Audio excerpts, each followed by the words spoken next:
Bengal safe Murshidabad জেলায় ফার্নিচারের জগতে এক পরিচিত ও প্রতিষ্ঠিত নাম। বেঙ্গল সেফ ৫৭ বিবি সেন রোড, বহরমপুর, মুর্শিদাবাদ। বেলডাঙ্গায় পরিযায়ী শ্রমিকের মৃত্যুকে কেন্দ্র করে গন্ডগোলের ঘটনায় এনআইএর ৮ সদস্যের টিম আসলো বেলডাঙ্গায়। প্রথমে বেলডাঙ্গা থানা, পরে বহরমপুরে আসে ৮ সদস্যের টিম। এনআইএর আধিকারিকরা অশান্তির ঘটনায় ধৃতদের হেফাজতে নেওয়ার আবেদন করে। পাশাপাশি গন্ডগোলের ঘটনায় ১৩ জনকে আদালতে তোলা হলে বিচারক জামিন খারিজ করে।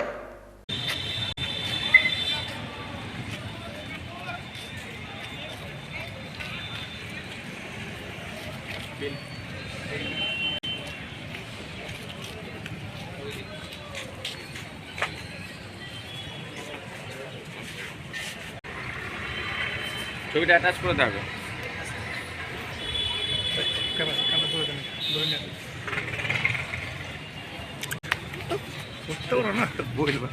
কথা বলে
রিমান্ডে নেওয়া হয়েছিল প্রথমে 10 দিন, তারপরে অতিক্রান্ত হওয়ার পরে আরও 3 দিন নিয়েছিল, অর্থাৎ 13 দিন পুলিশ রিমান্ডে নেওয়ার পরে আজকে কোর্টে হাজির করা হয়েছিল। তারপরে আমরা সেখানে বেল মুভ করেছিলাম। আমাদের প্রেয়ারটাকে মাননীয় বিচারক খারিজ করেছেন এবং আসামিদেরকে জেলে পাঠানোর জন্য আজকে ছিল 9 জন। আমরা শুনছি এটা যে এনআইএ একটা অ্যাপ্লিকেশন করেছে ওদের আয়ত্তে নিয়ে যাওয়ার জন্যে। তখন সেটা তো ওদের প্রশাসনিক ব্যাপার, সেটা আমাদের কিছু বলার নেই। আমাদের এখনো পর্যন্ত অফিসিয়ালি কোনো কিছু জানায়নি।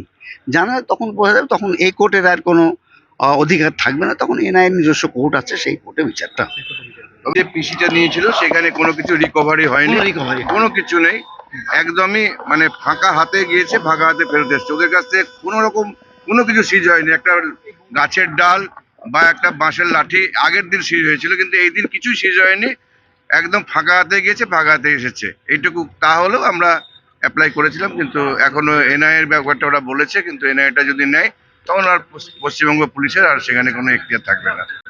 এই দেখে আমরা দেখছি যে জজ সাহেব বললেন যে এনআইএর ব্যাপারটা আমরা দেখে পরে অর্ডার দেবো, এখন অর্ডার দেননি। প্রিয়ঙ্কু শেখর দাস, আসামি পক্ষের। বেঙ্গল সেফ মুর্শিদাবাদ জেলায় ফার্নিচারের জগতে এক পরিচিত ও প্রতিষ্ঠিত নাম। বেঙ্গল সেফ ৫৭ বিবি সেন রোড, বহরমপুর, মুর্শিদাবাদ।